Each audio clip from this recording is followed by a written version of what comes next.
তোরে কত করে কইলাম তুই একটু ভালো করে লেখাপড়া টড়া কর, তুই তো আর হ্যাঁ লেখাপড়া টড়া করো না। এখন তোরে লইয়ে যে মানুষে বিভিন্ন রকম কথা কয়, আমার মান সম্মান থাহে ক। হ্যাঁ, ঠিক ভাই ভালো আছে। আছেন? ভাই আমি একটু একটা ঠিকানা খুঁজতেছি ভাই। দেখেন দি ভাই ঠিকানাটা। বরিশাল দিয়ে আমি তো একটু চিনি পরে আমি ফোন ভাই। দিচ্ছি, ঠিক আছে, রাখলাম বাজান। দেখেন একটু তাড়াতাড়ি দেখেন। দেখছেন ভাই দেখছেন? দেখছেন ভাই? ওই যে ওই ইসে ভাই তাহলে একটু আমার লাগে দিকে ভাই তোলেন ভাই। কথা।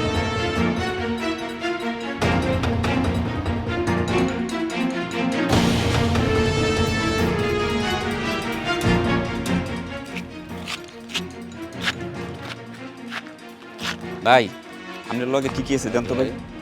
তাড়াতাড়ি দেন ভাই তাড়াতাড়ি দেন। সময় নেই তাড়াতাড়ি দেন।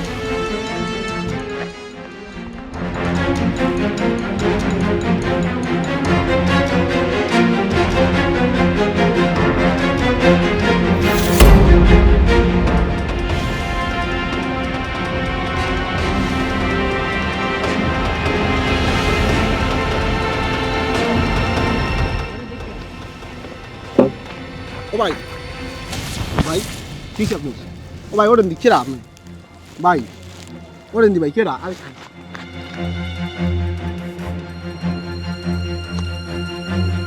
ও ভাই ভাই ও ভাই ভাই কি সামনে ভাই ও ভাই আপনি কি আপনি তুমি দেশ ও ভাই ভাই আমার সব কিছু শেষ হয়ে গেছে। ভাই কি ভাই আমার মোবাইল, এখন কি কেমনে পয়সা সব লয়ে কেটে গেছে ভাই। ভাই কেমনে নিলে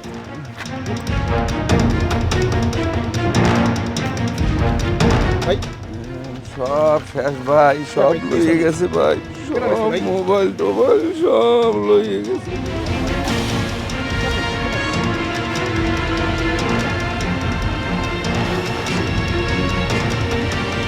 ঘুরে মাথা মাথা ঘুরে ঘুরে ঘুরে এক লোককে কি এটা ঠিকানা দেয়া হইলো, আর আমার সব লইয়ে গেছে।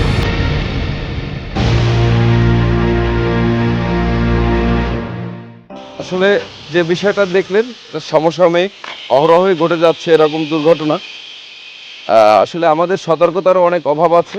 আর দ্বিতীয়ত যে আমরা করোনার সময় শুধু বিপদে পড়ে মাস্ক পরেছি, আসলে এটা সতর্কতার বড় একটা বিষয় ছিল। আজকে আমরা এটা করছি না। আজকে যদি আমার মাস্ক পরা থাকতো, অবশ্যই কিছুটা হলেও আমি রক্ষা পেতাম। আমাদের এরকম অনেক দুর্ঘটনাই হয়ে যাচ্ছে আমাদের এই দেশে। তো আমরা এগুলোর প্রতিকার চাই, এগুলোর প্রতিকার চাই। আর প্রত্যেকটা মানুষকে বলি, সচেতন হও। হ্যাঁ, তো তাহলে তুমি ভালো থাকবে। একদম সচেতন হও, তুমি ভালো থাকবে।